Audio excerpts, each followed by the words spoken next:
You know, as we live in this world, if we're Vous watching what's savez, going on, comme nous vivons dans ce monde, nous voyons un monde qui change rapidement à bien des égards, de nombreuses façons dont nous parlons. Et les faits saillants sont très évidents, très très évidents. Mais il y a beaucoup de choses qui se passent,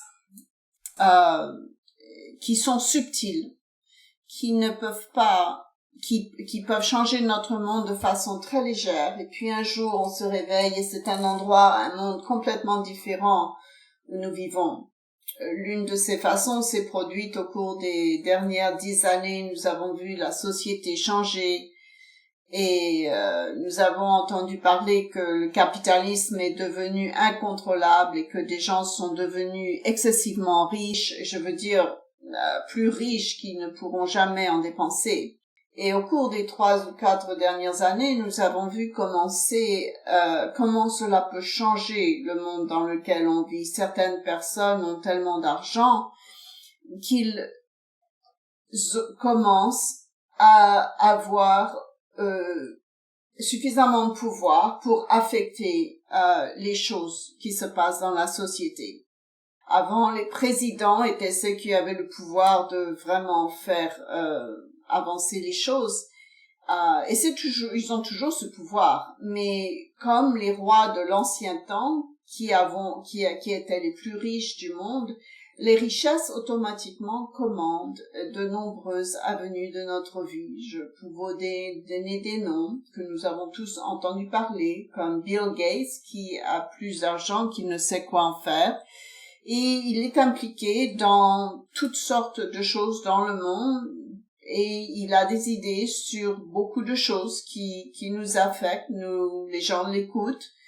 Il pense qu'il a des idées sur l'endroit où le monde pourrait être et comment la population mondiale devrait vivre, etc. Nous avons des hommes comme Mark Zuckerberg qui commandent énormément de véhicules de communication et son argent lui permet de faire certaines choses que d'autres personnes ne peuvent pas faire. Ils avons des gens comme George Soros qui a accumulé beaucoup d'argent et qui contribue sur des candidats politiques aux États-Unis, c'est comme ça que ça marche. Et d'un seul coup, nous voyons des hommes de renom. Nous avons des gens qui supervisent ce qu'on les dirigeants du monde font parfois. Ils commencent à écrire plus ou moins le cours de l'histoire, comme maintenant c'est une compagnie privée qui va dans l'espace. Ce n'est plus la NASA. Dans les coulisses, ces hommes ont un énorme pouvoir dans le monde et nous entendrons de plus en plus leurs idées et les normes pour le monde qui nous entoure. C'est très normal. Dans le temps, c'était les rois et ce que les rois disaient, c'était ce que les gens croyaient. Et nous voyons dans Apocalypse 13, nous voyons le contrôle autocratique de la bête qui dicte ce que le monde croira. Bien sûr, la bête sera en Europe. Ce n'est pas juste. Nous pensons un homme très riche qui a été très vocal dans ces dernières années, a attiré beaucoup d'attention et il regarde autour du monde, il dit « Je pense que je n'aime pas vraiment où je vois le monde se diriger. Je ne pense pas que quelqu'un qui voit vraiment ce qui se passe, ce n'est pas un bel endroit quand on regarde le chemin devant nous. » Mais cet homme, donc, dont je parlais, Elon Musk, semble avoir décidé, et regarde les choses un peu plus clairement et utilise sa richesse pour contrer certains de ce que vous avez dit sur les différentes choses qu'il a faites, des actions qu'il veut faire, certains des commentaires qu'il a fait. Et je n'ai pas l'habitude d'écouter tout ce qu'il a dit, mais j'ai entendu certaines entrevues. Il est un peu introspectif. Lorsqu'il regarde ce qui se passe, il vient d'un milieu très modeste, il était pauvre quand il était petit, et cet environnement, il est devenu un peu philosophique dans certaines entrevues qu'il a données, et il a dit des choses que les gens partout devraient se demander. Laissez-moi vous lire l'un des articles sur lequel il a écrit. Et c'est apparu dans businessinsiders.com en avril, le 16 avril 2022. Le titre de l'article est très révélateur. Il est dit, Elon Musk explique sa philosophie motivante et comment elle tourne autour d'une série de questions sur le sens de la vie. Et si vous avez entendu de petits extraits, vous verrez, il semble changer certaines de ses perspectives. Il pose des questions que le monde devrait se poser. Laissez-moi vous lire quelques extraits de cet article. Elon Musk dit qu'il voudrait élargir la portée et l'échelle de la conscience biologique et numérique, apprendre à mieux poser 3 questions. Pourquoi sommes-nous ici? Que fait l'homme sur cette terre? Comment sommes-nous arrivés ici? Et qu'est-ce qui se passe avec tous les problèmes qu'on a? 3 bonnes questions. Il a également parlé de ses intérêts pour la physique et bien sûr, il est très connu pour ses expéditions spatiales et la technologie avec laquelle il a été impliqué là-bas. Il a dit que Musk a également spéculé que son État pourrait avoir le sien brillant et bien sûr, il a cette condition que je ne nommerai pas, mais il a dit il a spéculé que son État, sa condition, il est Asperger, je crois, a joué un rôle dans son habilité son obsession. Il est obsédé par la vérité. J'ai étudié la physique parce que la physique tente de comprendre la vérité de l'univers. Musk a dit que personne ne m'a fait l'étudier. Il a ajouté, nous devrions nous débattre sur ces choses qui nous excitent pour l'avenir. Une chose misérable après l'autre, résoudre un problème triste après l'autre ne devrait pas être juste la raison de notre existence. Maintenant, à peu près au même moment, j'entendais ces petits morceaux de discussion, d'interviews qu'il avait faites. D'autres personnes commenceraient à dire les mêmes choses. Qu'est-ce que l'homme fait ici? Quel est le but de la vie? Pourquoi sommes-nous ici depuis 70, 80, 90 ans? Combien d'années Dieu nous a mis ici? De quoi s'agit-il? Quel est le sens de tout cela? Ils ne le savent pas. Mais quelqu'un comme Monsieur Musk semble chercher la vérité à ce sujet. Il fait le commentaire, toute ma vie, je me suis intéressé à la vérité, mais je ne l'ai tout simplement pas trouvée. C'est ce que M. Musk a dit autour. Que faisons-nous ici? Que faisons-nous ici et qu'est-ce que la vie? Ça me fait penser à un verset intéressant dans Luc. Si vous voulez bien vous reporter à Luc 10. Luc 10, le Christ parle aux disciples après les avoir envoyés guérir les malades et chasser les démons. Ils sont revenus. Et ils étaient très excités par tout ce qui s'était passé, que Dieu les avait conduits et dirigés à faire. Et au verset 23, Luc 10, verset 23, Christ, après avoir remercié Dieu dans les quelques versets avant cela, Dieu a ouvert les yeux de ses disciples pour voir. Et il se tourne vers ses disciples et il leur dit en privé, heureux les yeux qui voient ce que vous voyez, car je vous dis, beaucoup de prophètes et de rois ont désiré voir ce que vous voyez et ne l'ont pas vu, entendre ce que vous entendez et ne l'ont pas entendu. Beaucoup d'autres vont désirer de voir ce que vous et moi entendons et comprenons. Connaître la vérité sur ce que l'homme fait ici sur terre, savoir où la vérité vraiment est. Savoir comment l'homme est devenu ce qu'il est, et savoir comment et où vont les choses. C'est quelque chose que Dieu a ouvert vos yeux et les miens à voir. Il y a beaucoup de réconfort et de paix. En ce sens, nous pouvons simplement prendre cela pour acquis parfois, parce que nous connaissons les réponses que M. Musk et d'autres ne connaissent pas. Mais nous avons une chance et nous avons la responsabilité de leur faire savoir quelle est cette vérité. Donc aujourd'hui, je veux parler du pourquoi et du qui et de quoi et du pourquoi de ce que l'homme est sur la terre. Et dans le processus, répondre à certaines questions, ceux qui m'écoutent. Et dans ce processus, j'espère que vous et moi, en tant que nous écoutons ces mondes, nous pouvons ressentir la motivation et le zèle pour la vérité, en nous rappelant ce à quoi Dieu nous a appelés, et que cela nous conduira à devenir de plus en plus proches de lui pour faire sa volonté. Parce que sa vérité devrait nous motiver. Et tant de fois dans la vie, les choses peuvent essayer d'être simplement mises de côté. Et les préoccupations de ce monde Et cela ne devrait pas vous arriver à vous et moi. On ne devrait pas oublier cela. Revenons dès le début et répondons à une question. Qu'est-ce que l'homme? Pourquoi te soucies-tu de lui? C'est les paroles de David. Je ne veux pas commencer à Genèse toutefois. Je voudrais commencer au début de l'histoire de l'homme et pourquoi il est sur terre et ce que Dieu fait avec l'humanité. Nous allons nous reporter à Jean 1. Jean 1, nous allons parler de Jésus-Christ et des versets très familiers à l'homme, car l'histoire de l'homme a commencé bien avant qu'il soit placé sur la terre. Jean 1, verset 1. Au commencement était la parole, et la parole était avec Dieu, et la parole était Dieu. Elle était au commencement avec Dieu. Clairement deux êtres divins, un qui deviendrait plus tard Jésus-Christ, mais deux êtres ensemble dans l'univers depuis le début des temps.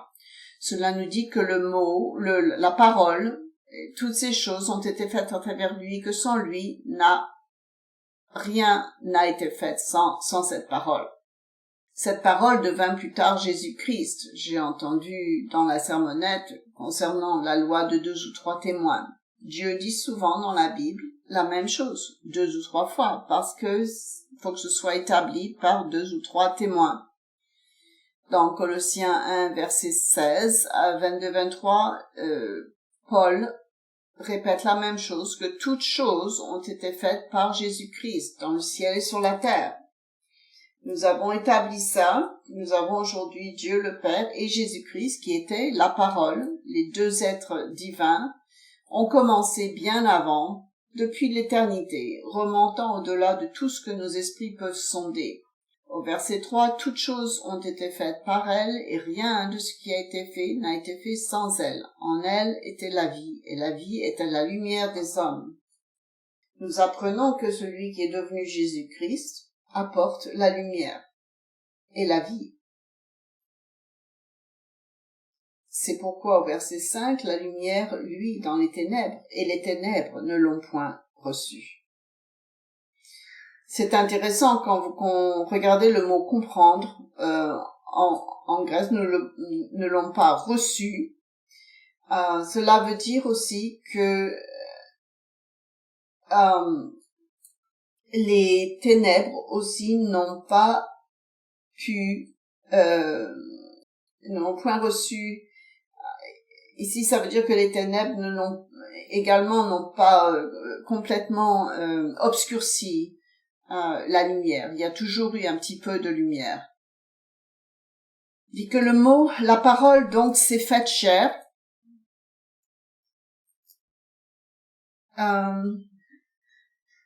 Il est devenu chair, donc. Nous ne savons pas. Il est venu en chair, mais nous ne savons pas avec certitude, dans l'histoire de l'infini, si je peux utiliser ce terme. Est-ce qu'il y avait eu de la chair auparavant, ou est-ce qu'il n'y avait que des êtres spirituels? Que faisait Dieu quand le mot est devenu chair? Pourquoi Dieu lui-même aurait-il besoin de devenir chair? C'est un plan qui n'avait pas été écrit dans Genèse 1, c'était un plan qui était écrit bien avant. On nous dit ça dans plusieurs endroits de la Bible. Nous allons nous tout reporter à Apocalypse 13 pour voir cela. Apocalypse 13, souvenez-vous, la discussion de la puissance de la bête qui arrive dans le monde lorsque nous transitionnons d'un État démocratique aujourd'hui à un État très autocratique qui dictera ce que nous ferons, ce que nous croirons et qui vous adorerait ou au moins tentera de le faire. Mais au verset 8,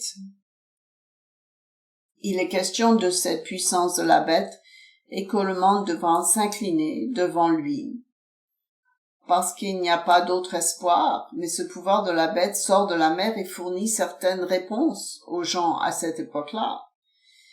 Et tous les habitants de la terre l'adoreront, ceux dont le nom n'a pas été écrit dans le livre de vie de l'agneau qui a été immolé dès la fondation du monde. Dès le début, avant même la fondation du monde, dès la fondation du monde que vous et moi connaissons.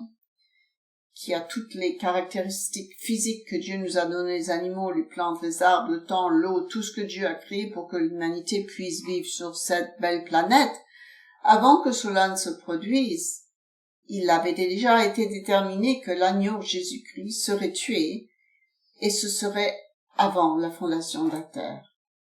Tout ce que Dieu allait faire sur cette planète avait quelque chose de si magnifique en tête que Dieu viendrait sur terre, naître en tant qu'un être humain charnel et faible et fragile et donner sa vie pour tout cela. Qu'est-ce que Dieu avait en tête? On peut avoir un aperçu de quelque chose d'autre qui s'est passé avant cette époque lorsque nous revenons en arrière à Ézéchiel 28, avant que le monde ne soit formé, le monde que nous connaissons aujourd'hui. Afin que nous puissions exister, nous voyons quelque chose qui s'est passé avant cela. Il y avait un autre être au ciel qui avait créé du tumulte et de perturbations. Vous connaissez bien Ézéchiel 28, verset 12. Ézéchiel 28, verset 12, « Fils de l'homme, prononce une complainte sur le roi de Tyr. Ainsi parle le Seigneur l'Éternel. » Et il parle concernant un être qui était presque la création ultime de ce que le Christ avait créé. Tu mettais le sceau à la perfection. Tu étais une création absolument formidable. Christ peut dire, je t'ai créé. Tu étais plein de sagesse, parfait en beauté. Tu étais un spécimen parfait. Je t'ai donné tes talents, ta beauté, ton apparence, ta position, je t'ai donné tout quand je t'ai créé. Tu étais en Éden, il est dit, le jardin de Dieu. Qu'est-ce qui est dit à propos d'Éden? Vous savez, Adam et Ève étaient au jardin d'Éden et ont été expulsés après. Mais cet être était dans le jardin d'Éden. Tu étais couvert de toutes espèces de pierres précieuses, de sardoine, de topaz, de diamants, de chrysolite, d'onyx, de saphir, d'escarbourge d'amoureux d'or. Tes tambourins et tes flûtes étaient à ton service, préparés pour le jour. Voici à nouveau ces pierres.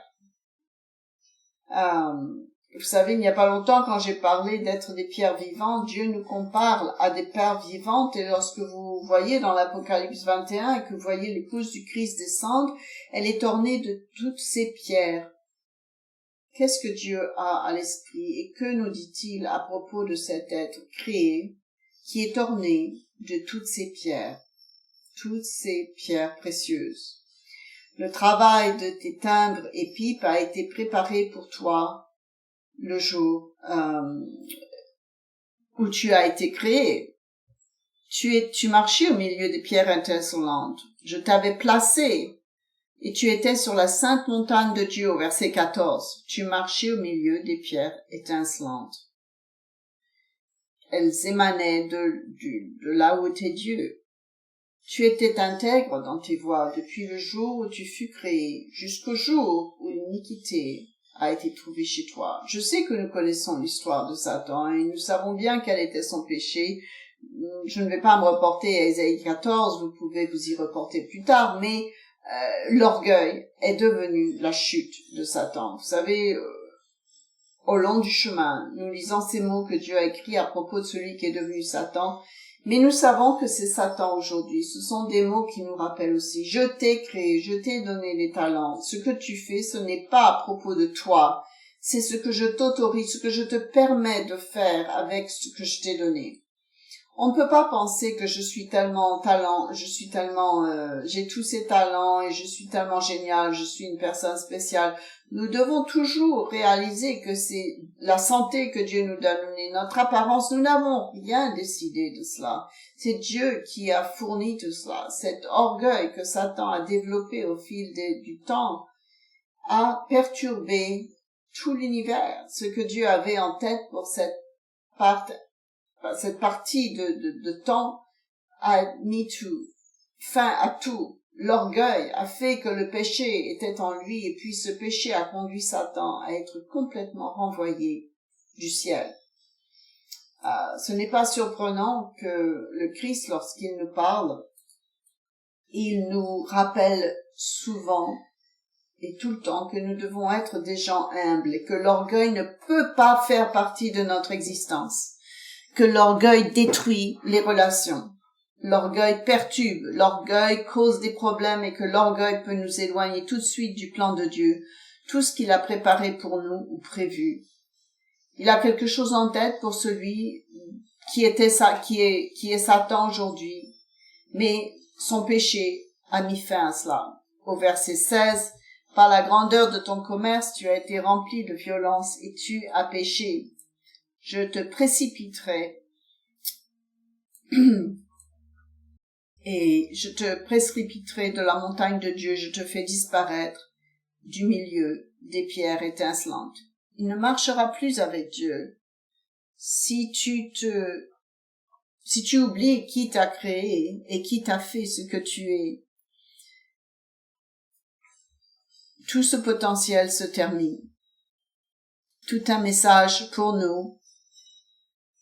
Son cœur s'est élevé à cause de ta beauté. Tu as corrompu par la multitude de tes iniquités. Verset 17. Ton cœur s'est élevé à cause de ta beauté.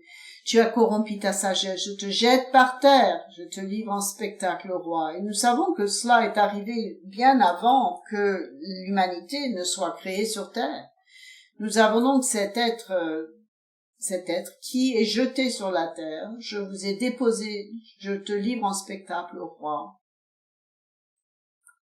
Lorsque nous regardons ces paroles et que vous et moi savons quel est le plan de Dieu, nous savons des choses que les rois de la terre et les hommes puissants de la terre et les hommes très riches de la terre et les hommes très brillants de la terre ne savent pas. Ce n'est pas parce que nous sommes plus intelligents qu'eux, ce n'est pas parce que nous sommes meilleurs qu'eux, c'est parce que nous a donné cela. Alors revenons en arrière et voyons ce qui est dit dans Genèse maintenant. En allant vers Genèse, reportons-nous à Ésaïe 45. Ésaïe 45. Le livre d'Ésaïe a tellement de significations et de prophéties. Le livre d'Ésaïe est l'un des principaux prophètes qui vaut vraiment la peine d'être étudié. Mais ça prend du temps pour vraiment plonger dans le livre d'Ésaïe et comprendre ce qu'il y a, ce qui s'y trouve dans Ésaïe 45 et verset 18. Dieu enregistre cela, il dit « Car ainsi parle l'Éternel, le Créateur des cieux, le seul Dieu qui a formé la terre, qui l'a faite et qui l'a affermie, qui l'a créée pour qu'elle ne soit pas déserte, qui l'a formée pour qu'elle soit habitée. Je suis l'Éternel et il n'y en a point d'autre. » Le mot hébreu, si vous n'avez pas entendu depuis un bout de temps, c'est le mot tohu bohu. Il ne l'a pas créé pour être chaotique, plein de confusion avec des déchets et vide. Dieu ne fait pas ces choses-là. Il ne crée pas des choses inutiles et vides, comme il y en avait comme le mot le dit. Dans 1 Corinthiens 14, 33, il est dit que Dieu n'est pas l'auteur de la confusion. Il est un Dieu d'ordre. Il n'est pas un Dieu de confusion. Et Dieu dit, je n'ai pas créé le monde pour qu'elle soit tohu, pour qu'elle soit en vain. Il l'a créé pour qu'elle soit habitée. Et reprenons au verset 1, dans Genèse, verset 1, nous voyons que le monde est introduit au tout début de la Bible comme étant dans cet état. Un nouveau commencement ici, qui s'est produit après la fin du commencement qui a lieu dans Jean 1. Il est dit au commencement, Dieu créa les cieux et la terre. C'est ce que nous avons lu. La terre était Dieu est ici, est Elohim, qui veut dire mieux, plus. C'est un mot pluriel, qui est donc Dieu et celui qui est devenu Jésus-Christ. Au début, a créé les cieux et la terre. La terre était informe et vide. Et voilà ce mot, tohu et bohu. Et il avait dit, je ne l'avais pas créé ainsi. Chaotique, confuse, la terre était sans forme.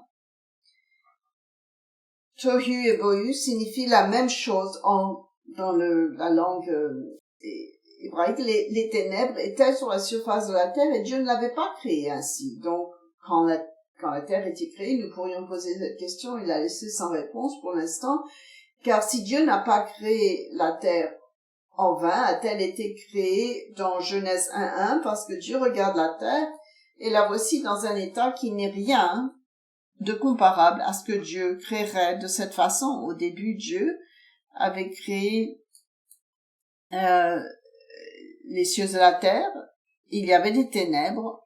Nous avons lu que Dieu n'est pas ténèbres, il est lumière. En lui est la vie et les ténèbres. Et ici, nous avons un monde très plein de ténèbres, un monde pas joli. Et l'Esprit de Dieu se mouvait au-dessus des eaux. Dieu regarde sur la terre, il jette ses regards sur la terre et il constate qu'elle n'est pas dans l'état où il l'avait créée. Et il dit que la lumière soit. Dieu, c'est lui qui, à nouveau, comme nous l'avons lu dans Jean, pourvoit la lumière. Il créa le soleil, la lune, les étoiles qui fournissent la lumière aux êtres humains pour les temps, pour les saisons, le soleil et la lune. Et c'est ainsi que les temps commencent à être créés et pour marquer les jours, pour marquer les saisons, pour marquer le temps, il créait les poissons, les animaux, les oiseaux, et il le fait d'une façon très ordonnée. Et nous descendons au verset 22 dans Genèse 1, alors que Dieu crée toutes ces choses. Il dit, en voyant ces choses, ces créatures qu'il a créées, Dieu en dit, soyez féconds, multipliez et remplissez les eaux de la mer, les eaux des mers, et que les oiseaux multiplient sur la terre. Il crée le processus de reproduction, que ces choses physiques seraient capables de se reproduire, qu'elles seraient capables de remplir toute la terre. Cela en soi est un miracle que Dieu a créé les corps des animaux et des hommes de façon à ce que nous puissions nous reproduire et remplir la terre. Au verset 24, il est dit qu'il commence à créer les animaux vivant sur la terre, le bétail, les reptiles, les animaux terrestres selon leur espace. Et cela fut ainsi. Dieu fit les animaux de la terre selon leur espèce, le bétail selon son espèce. Il le répète, et toutes les reptiles de la terre selon leur espèce. Dieu vit que cela était bon. Il a donc créé les espèces.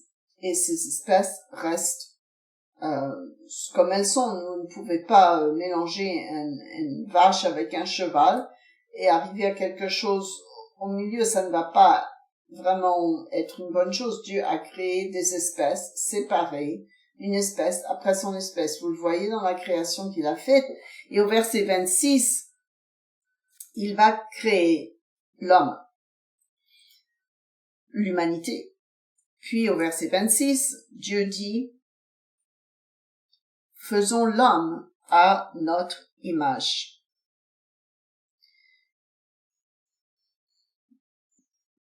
Selon notre ressemblance.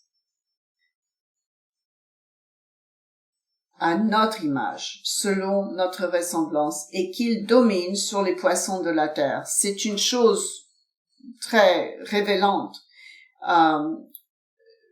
Toutes ces choses que vous et moi vivons et apprécions, que nous voyons autour de nous, Dieu a tout fait. Et ensuite, il crée l'homme et il dit, faisons-le à notre image. À quoi ressemble Dieu? Nous avons quelques aperçus dans la Bible de ce à quoi Dieu ressemble, si nous pouvons utiliser ce terme. Dans Ézéchiel 1, je vais vous donner quelque chose où vous pouvez trouver ces descriptions. Nous voyons que Dieu s'assoit sur un trône et qu'il ressemble à un homme. dit Ézéchiel, sous l'inspiration de Dieu, nous pouvons voir dans Apocalypse 1, où Dieu parle avec l'esprit, il parle d'un Dieu avec des cheveux blancs, une taille et des jambes, à quoi ressemble Dieu? Bien, la Bible nous donne quelques aperçus, et ici au verset 26, quand il fait l'homme, il dit, l'homme, faisons-le à notre image, laissons-le ressembler à nous. Pourquoi Dieu dirait-il cela? Faisons-le à notre ressemblance, et donnons-leur qu'ils dominent sur les poissons de la mer, sur les oiseaux du ciel, sur le bétail, sur toute la terre, sur tous les reptiles qui rampent sur la terre. Je vais lui donner la terre. Il dominera toute cette planète que j'ai maintenant recréée, si vous voulez. Que l'homme vive, domine et sur ces choses. Il répète au verset 27, Dieu créa l'homme à son image. Il le créa à l'image de Dieu. Il créa l'homme et la femme. Cela a du sens qu'il y aurait deux êtres humains et que ces deux, comme les animaux, pourraient se marier et devenir une seule chair, parce que s'il avait fait l'homme à son image, nous avons deux êtres divins de toute façon. Nous avons celui que nous savons être Dieu le Père et l'autre, Jésus-Christ, et ils sont parfaitement unis en un. Ils sont un dans l'esprit, ils ne sont pas le même être, mais ils sont unis dans leur objectif à l'esprit, dans la planification de tout ce qu'ils font. Et la volonté de Dieu pour ces êtres humains qu'il a créés hommes et femmes, mâles et femelles, et qu'ils deviennent un, tout comme Dieu et Jésus-Christ sont un. À l'image de Dieu, il les a créés hommes et femmes. Nous commençons à voir, en retraçant l'histoire de l'humanité, ce que Dieu avait en tête, c'est quelque chose de très puissant, parce que l'homme est le point ultime de la création de Dieu. Tout ce qu'il a créé, c'était pour l'homme. Vous savez que Dieu pouvait simplement dire que cela ait lieu, mais il y avait beaucoup de pensées, beaucoup de planification lorsque Jésus-Christ a planifié la terre avec Dieu le Père. Peut-être des années, il n'y a pas de temps avec Dieu. Il a planifié tout cela pour que ça marche selon son plan. Il savait tout, même, il a étudié ce qui s'est passé avec celui qui est devenu Satan. Comment a-t-il réagi? Qu'est-ce qu'il a fait? Quelle était sa réponse? Et il savait que si cette influence était sur terre, il savait comment l'humanité réagirait. Parce qu'il vous connaît, vous et moi, parce qu'il nous a créés. Mieux que nous nous connaissons nous-mêmes. Et il nous teste. Comment vont-ils réagir? Et si nous agissons de manière inappropriée ou réelle la prochaine fois avec son Saint-Esprit, je m'éloigne de mon sujet ici, je m'écarte. Revenons ici au verset 28. Dieu les bénit et Dieu leur dit, soyez féconds, multipliez, remplissez la terre et assujettissez-la et dominez sur les poissons de la mer, sur les eaux du ciel et sur tout animal qui se meut sur la terre. Et Dieu dit, voici, je vous donne toute herbe portant de la semence. Et Dieu dit, voici, tout cela était très bon au verset 31. Il avait fait tout cela pour mettre l'homme sur la terre. Au verset 7 du chapitre 2, nous voyons ici, l'Éternel forma l'homme de la poussière de la terre, il souffla dans ses narines un souffle de vie, et l'homme devint une âme vivante. Juste pour notre mémoire, c'est une âme vivante, je pense que l'ancienne version de la Bible anglaise, ça vient du mot hébreu nefesh, qui veut dire que c'est une âme mortelle, une âme qui peut mourir. C'est le sujet d'un autre sermon. Il n'y a pas d'immortalité de l'âme. L'immortalité n'est pas quelque chose que Dieu a construit dans la vie humaine. Il les a construits comme êtres humains. Il les a créés en tant qu'êtres humains, qui peuvent mourir. Et Dieu les a mis. Il est dit au verset 8. il a mis l'homme et la femme dans le jardin d'Éden. Un bel endroit spectaculaire, nous ne pouvons probablement même pas imaginer la beauté qui était là. C'est un endroit spécial de Dieu. Dieu a dit celui qui est devenu Satan était là. Et il s'y trouve. Il n'a pas posé la question où est-ce qu'il était, comment le monde est commencé comment est devenu si chaotique. Dieu ne l'avait pas créé ainsi. Nous supposons que la terre est devenue ténébreuse et chaotique à cause du péché de Satan, à cause de l'orgueil de Satan qui avait été jeté sur la terre. C'est ce que l'opposition à Dieu, la résistance à Dieu apporte. Il apporte la misère. Les choses deviennent sombres et de plus en plus sombres à mesure que les hommes s'éloignent de Dieu. Plus on s'éloigne de la lumière, et plus notre vie peut devenir chaotique. Et au verset 15, il est dit que Dieu les a mis dans le jardin d'Éden pour s'occuper et le garder. Et au verset 16, reportez-vous au verset 16, l'Éternel donna cet ordre à l'homme, tu pourras manger de tous les arbres du jardin, mais tu ne mangeras pas de l'arbre de la connaissance du bien et du mal, car le jour où tu en mangeras, tu mourras certainement. Je ne peux pas parler pour tout ce qui est de l'affinité avant, mais je me demande si la mort avait déjà été dans le cadre de ce qui était avant. Est-ce qu'il y avait la mort avant, ou est-ce que quand Dieu a dit à Adam et Ève, il leur disait quelque chose qu'ils ne pouvaient pas saisir, qu'ils n'avaient pas compris vraiment ce que cela signifiait. Peut-être qu'il leur a expliqué, je ne sais pas, que, en fait, leur vie n'allait pas durer éternellement. Il leur a donné un choix. Il leur a dit, ne mangez pas de cet arbre, ne venez pas comme l'un d'entre nous. Ne décidez pas pour vous-même de déterminer ce qui est bien, ce qui est mal. Je suis Dieu, je t'ai formé, je connais les réponses à ce que la vie, la joie, la paix et tout ce qui est bien sera et d'où ça vient. Et je voudrais que ne choisissez pas un autre chemin, parce que d'une façon ou d'une autre, l'autre être, Satan, a choisi un autre chemin, et cela a eu un effet dévastateur sur la terre. Et il ne voulait pas que l'homme fasse cela, et il l'avertit. Mais nous descendons au chapitre 3, il y avait un autre être, à Éden. C'est un très beau verset lorsque Dieu dit qu'il marche dans le jardin d'Éden avec Adam et Ève, mais il y avait quelqu'un d'autre. Il y avait un serpent qui allait parler à Ève de toutes ces manières subtiles et rusées. Donc il commence par ce concept de la mort. Dieu vous a-t-il dit que vous mourriez? Qu'est-ce que la mort? Est-ce que quelqu'un est mort? Avant, je ne sais même pas ce qu'est la mort. Je suis toujours en vie.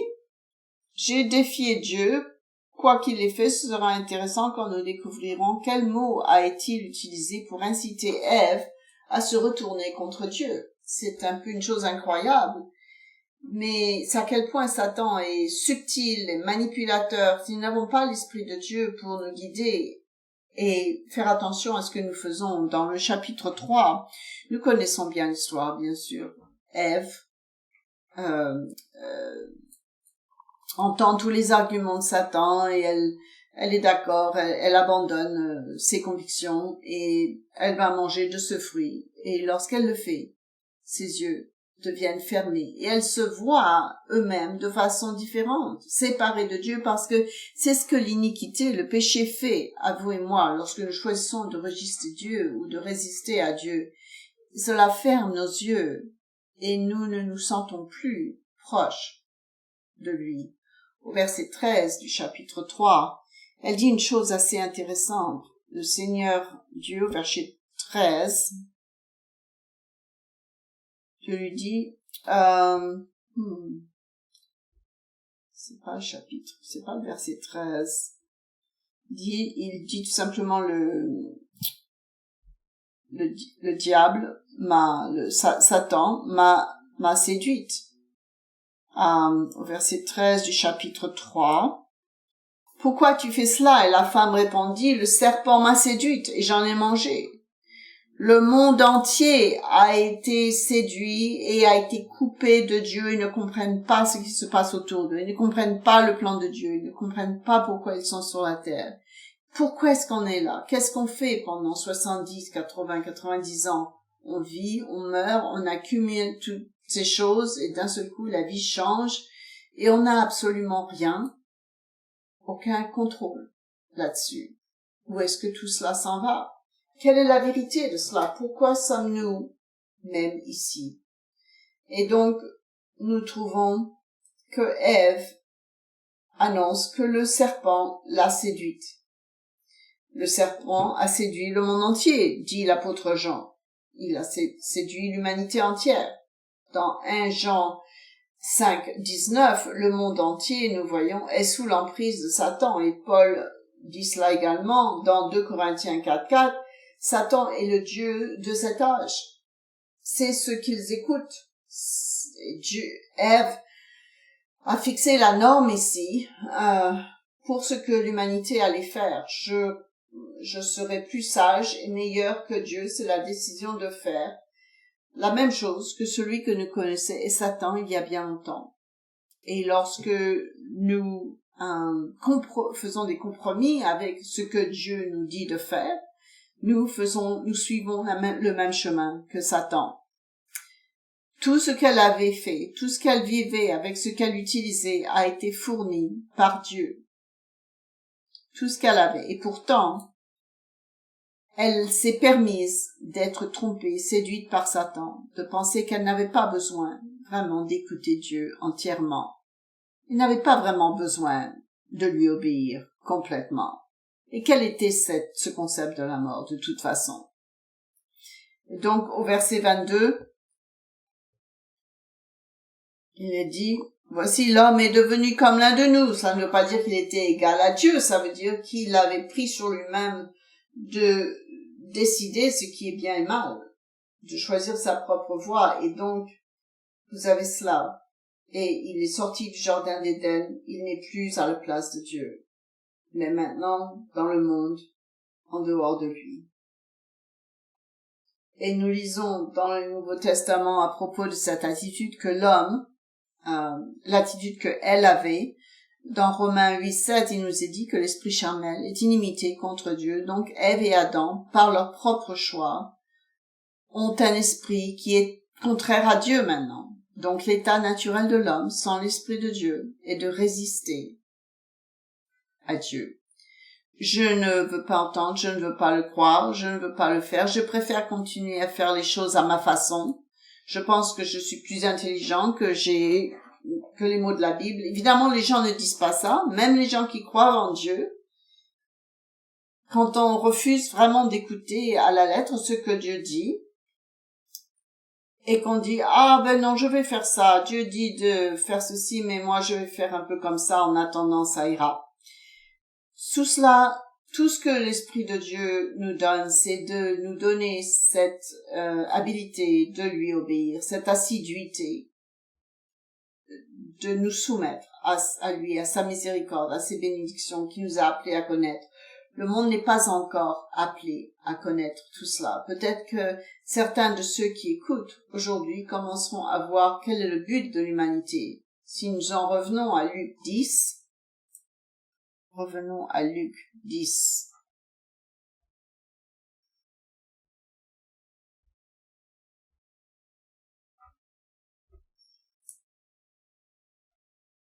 Verset 21. Après que le Christ remercie Dieu pour avoir ouvert l'esprit des hommes qu'il avait envoyés pour prêcher l'évangile, guérir les malades, chasser les démons en son nom, au verset 21 de Luc 10. En ce moment-là, Jésus tressaillit de joie par le Saint-Esprit et il dit, « Je te loue, Père, Seigneur du ciel et de la terre, de ce que tu as caché ces choses aux sages et aux intelligents, de ce que tu les as révélées aux enfants.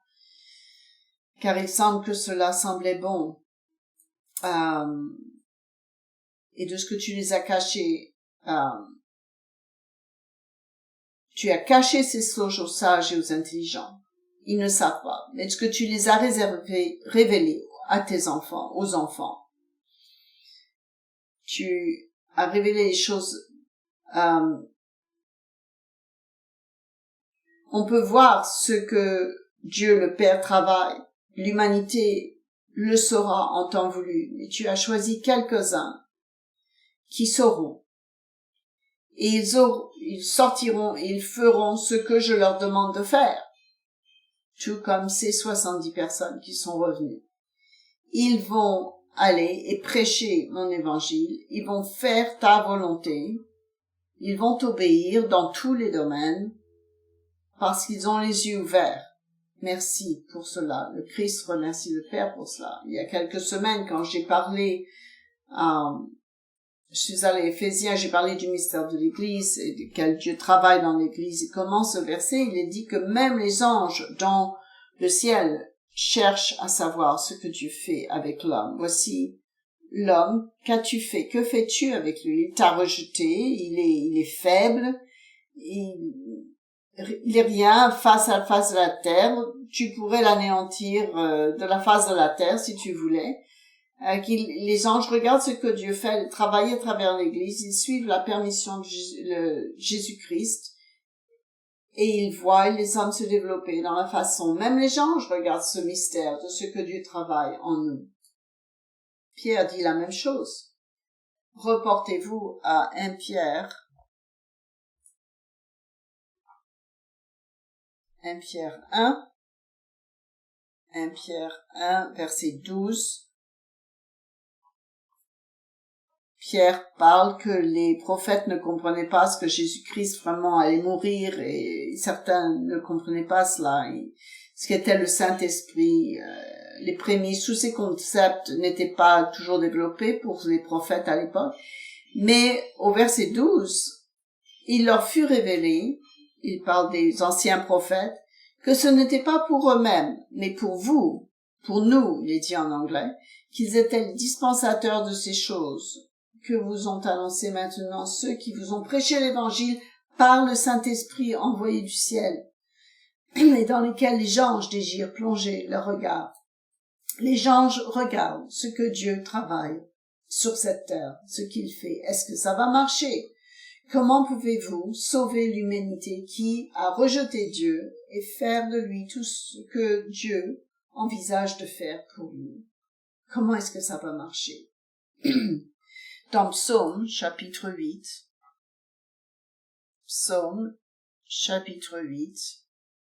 un homme, selon le cœur de Dieu, a médité sur ces questions dont nous parlons aujourd'hui. Dans Psaume 8 et au verset 3,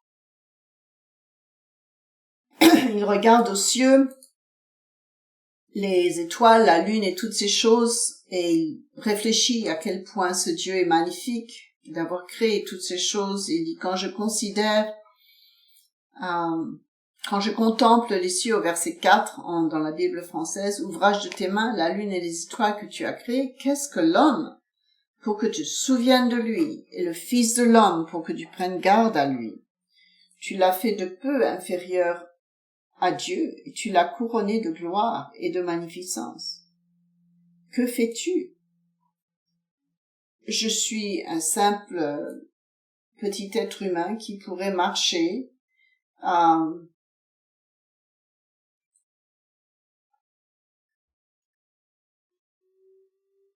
et nous ne suivons pas en tant qu'humanité.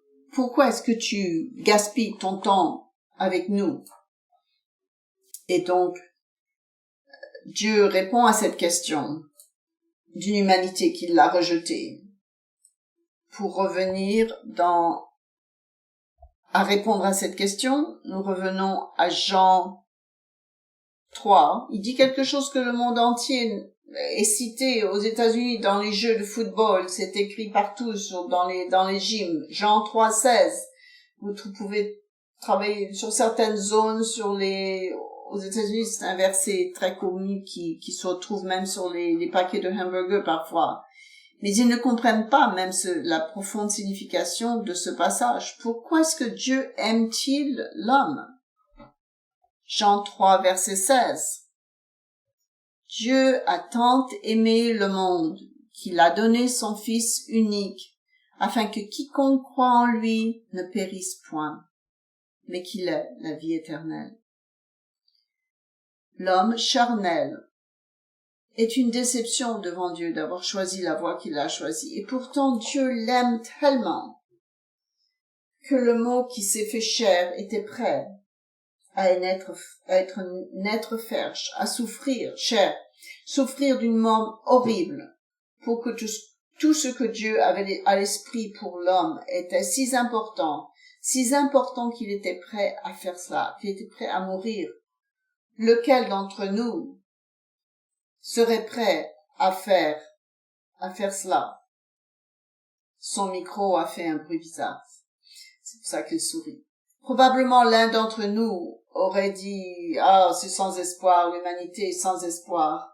Mais avant la fondation du monde, Dieu savait ce qui allait se passer. Il avait un plan, et il allait demeurer fixé sur son plan. Et comme la plupart du monde chrétien, entre guillemets, nous savons que Jésus-Christ est mort pour nos péchés, mais nous connaissons l'histoire, n'est-ce pas? Elle a été obscurcie, elle a été cachée, et s'est transformé en quelque chose d'autre. Ils n'obéissent plus vraiment à Dieu. Nous commençons à voir dans 1 Corinthiens 15, parce que le Christ est né dans la chair, comme il a été tué de la fondation du monde, comme nous l'avons lu, et comme Dieu a ouvert la vérité à plus de gens, l'Esprit, dans 1 Corinthiens 15, Dieu a inspiré l'apôtre Paul sur ce qui s'est passé au verset 1. Je vous rappelle, frères, l'évangile que je vous ai annoncé, que vous avez reçu, dans lequel vous avez persévéré, et par lequel vous avez été sauvés. Le même évangile que le Christ avait prêché, vous leur enseignez à absorber toutes les choses que je vous ai commandées, et par lequel vous êtes sauvés, si, et ce petit mot est important, si vous le retenez dans les termes où je vous l'ai annoncé, autrement dit, vous auriez cru en vain. Je vous ai enseigné avant tout, comme je l'avais ainsi reçu, que Christ est mort pour nos péchés, selon les Écritures. Il a été enseveli et il est ressuscité le 3e jour. Toutes les paroles de la Bible sont la vérité. Les gens se demandent où est la vérité. Il y a une seule source de la vérité. La Bible est la vérité et elle raconte tout le plan de Dieu.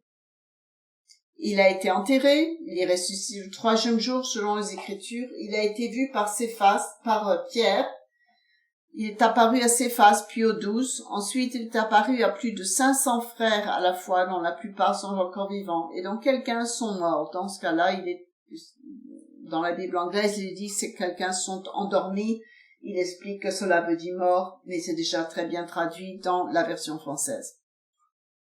Adam et Ève avaient fait ce choix, et ensuite il est apparu à Jacques, puis à tous les apôtres. Après eux, il m'est aussi apparu à moi comme à un avorton. Tous ces témoins, tous ces apôtres ont parlé de sa vie. Ils savent tous qu'il est mort. Ils l'ont vu, il y avait des témoins. Ils l'ont vu ressusciter à la vie. Beaucoup de gens, on ne peut pas en douter. Dieu s'est assuré qu'il y avait suffisamment de témoins ici pour que nous soyons convaincus de ce qui s'est passé. Si nous descendons au verset 19. Si c'est donc dans cette vie que nous avons, aussi longue que Dieu détermine qu'elle soit, si c'est donc dans cette vie seulement que nous espérons en Christ, nous sommes les plus malheureux de tous les hommes. Et tous ces hommes comme Elon Musk qui posent des questions et se disent pourquoi essayer quoi que ce soit si les choses peuvent changer, si les choses peuvent aller de quelque façon qu'elles soient, si nous ne sommes que cette vie, qu'il n'y a pas rien d'autre, alors nous sommes les plus malheureux de tous les hommes. Mais maintenant Christ est ressuscité des morts. Il est les prémices de ceux qui sont morts. Il a vécu en chair, il est mort, il est ressuscité, comme il y a beaucoup de témoins, et maintenant il a la vie éternelle et s'est assis à la droite de Dieu. Les apôtres dans Actes l'ont vu monter au ciel. Ils l'ont touché après qu'il ait été ressuscité. Il est très clair. Comme il est dit dans Hébreux 6:20, il était le précurseur de l'humanité. Il était le premier. C'est lui qui traçait le chemin, qui avait montré le cap, qui a suivi, qui avait montré comment cela peut être accompli, comment c'est la vérité, comment vous pouvez naviguer là où vous êtes dans les divers tournants de la vie pour aller à la vie éternelle. Il nous a montré le chemin. Il est le premier. Et au verset 21, c'est ce que Paul dit. Ainsi, par un homme est venu, la mort est venue par un homme. C'est aussi par un homme qui est venu la résurrection des morts. Lorsque nous croyons vraiment, et beaucoup d'entre nous ont entendu lorsque je parle du mot croire, ne veut pas dire selon le mot hébreu. Le mot croire ne veut pas dire quelque chose de superficiel. C'est quelque chose qui veut dire que vous l'avez vraiment au fond de votre cœur et de votre âme. Ce mot croire. Le Christ a tracé le chemin. Il était un homme. Au verset 21, il répète, la mort est venue par un homme, Adam. Par le choix d'Adam et Ève est venue la mort. C'est aussi par un homme qu'est venue la résurrection des morts.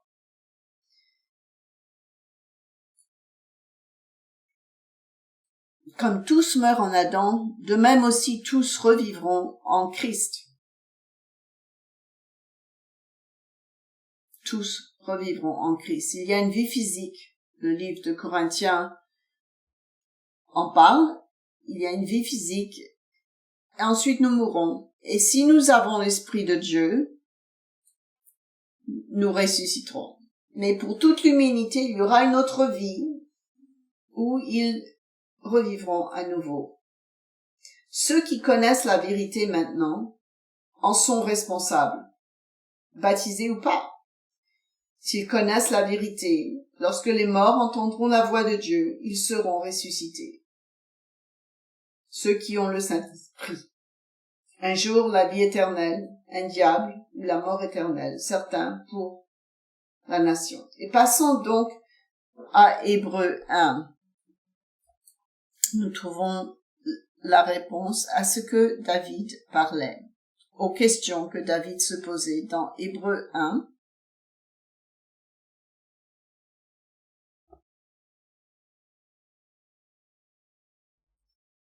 Il hésite ici. Laissez-moi vous lire les 5 premiers versets. J'essayais de raccourcir, mais lisons tout le contexte pour mieux comprendre. Après avoir autrefois à plusieurs reprises et de plusieurs manières parlé à nos pères par les prophètes, Dieu, dans ces derniers temps, nous a parlé par le Fils. Il l'a établi héritier de toutes choses. Il a créé tout l'univers à nouveau. Colossiens 1:16, tout a été fait par le Christ. Le Fils est le reflet de sa gloire et l'empreinte de sa personne. Il soutient toutes choses par sa parole puissante. Il a fait la purification des péchés et s'est assis à la droite de la majesté divine dans les cieux très hauts. Par la purification de nos péchés et le baptême et le Saint-Esprit, nous avons accès à la vie éternelle. Il est devenu d'autant supérieur aux anges qu'il a hérité d'un nom plus excellent que le leur. Car auquel des anges Dieu a-t-il jamais dit, tu es mon fils, je t'ai engendré aujourd'hui. Le Christ a dit cela. Il a été fait un petit peu plus bas, il a été rendu un petit peu au plus bas que les anges, avant d'être remis à sa gloire. Et vous pouvez lire dans Hébreux 2, verset 5,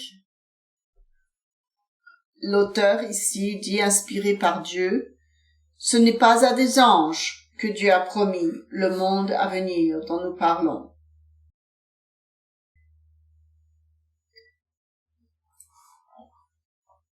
Donc, il ne l'a pas soumis aux anges.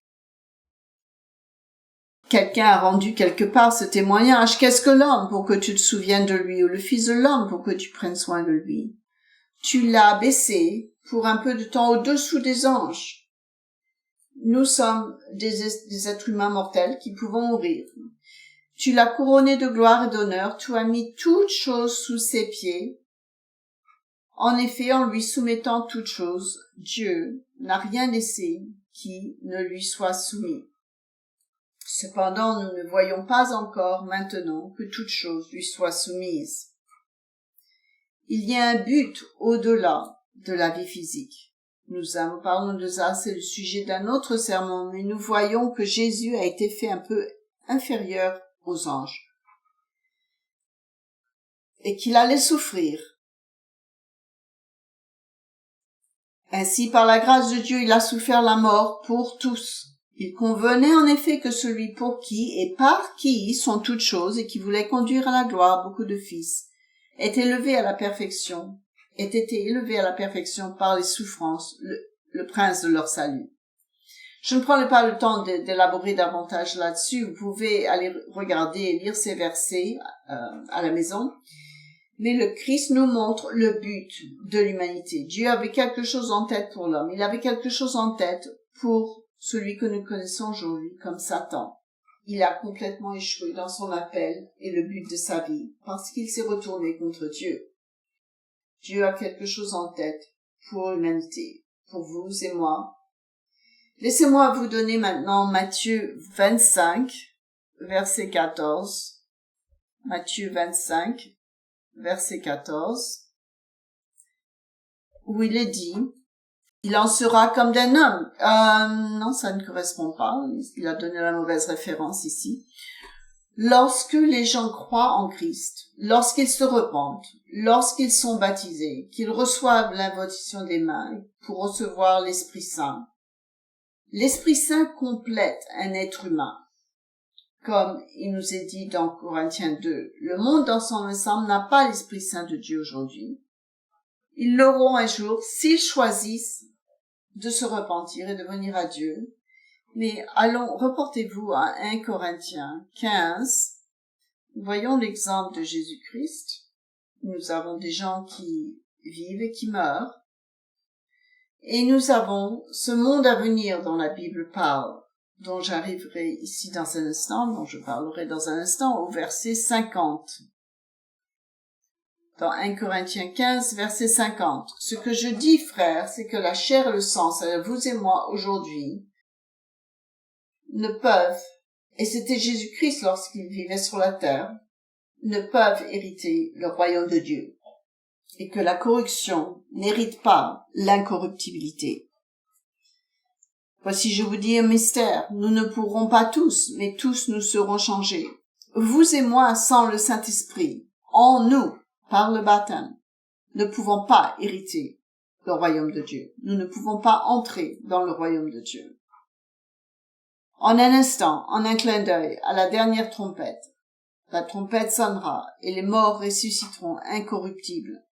Et nous serons changés, un nouveau corps, comme il est dit dans, pas le même corps que vous et moi avons aujourd'hui, car ce corruptible doit revêtir l'incorruptibilité au verset 53, et que ce corps mortel revête l'immortalité. Lorsque ce corps corruptible aura vêtu l'incorruptibilité et que ce corps mortel aura revêtu l'immortalité, alors s'accomplira la parole qui est écrite.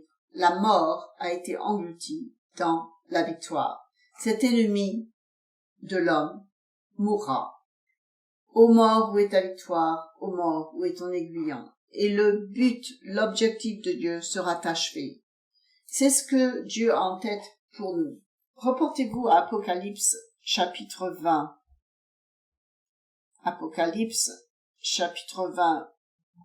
Vous m'avez peut-être entendu parler, ou j'étais pasteur, que Dieu nous a dans un programme de formation aujourd'hui. Nous sommes ici pour apprendre ses voies, afin que nous puissions, et s'il nous fait confiance implicitement que nous allons le suivre, même dans la souffrance, et que nous n'allons pas lui désobéir, se tourner contre lui, choisir pour nous-mêmes.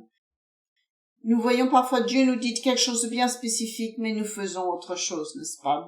Parfois nous faisons cela. Avec son esprit, s'il n'y a aucun doute dans l'esprit de Dieu, que nous allons faire des compromis avec notre habilité de nous soumettre entièrement à lui, nous ne pourrons pas entrer dans le royaume. Ça sera, toute cette terre va disparaître quand Dieu en aura fini avec le but pour l'humanité. Dans Apocalypse 20, verset 14, il est dit: puis la mort et le séjour des morts fut jeté dans les temps de feu. C'est la seconde mort, les temps de feu. Personne ne veut être jeté dans les temps de feu. C'est une nouvelle terre. C'est l'apôtre Jean qui écrit, mais Pierre et d'autres apôtres ont aussi un autre témoin. On dit, ça va disparaître, ça va être brûlé. À un moment donné où la terre physique et le temps de l'homme va être terminé. Et au verset 22, je vis au chapitre 21, verset 1, je vis un nouveau ciel et une nouvelle terre, car la première terre avait disparu et la mer n'était plus. Et Dieu habitera avec ces hommes faibles, ces hommes de chair qui auront été changés en êtres incorruptibles. Il demeurera en eux, il sera son peuple, il sera avec eux. Il sera leur Dieu. Dieu lui-même sera avec eux, verset 3.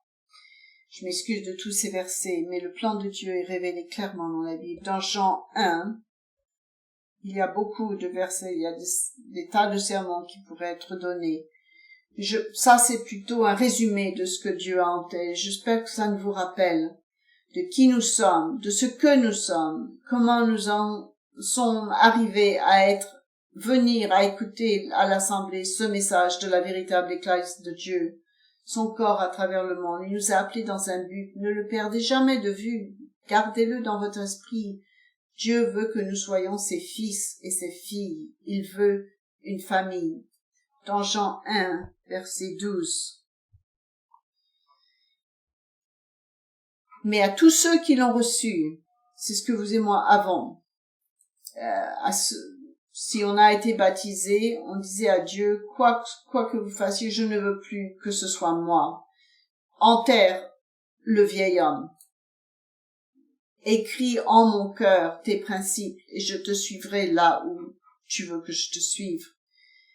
À tous ceux qui l'ont reçu, à ceux qui croient en son nom, elle a donné le pouvoir de devenir enfants de Dieu, lesquels sont nés non du sang, ni de la volonté de la chair, non pas parce que nous le voulions, ou de la chair, ni de la volonté de l'homme, mais de la volonté de Dieu.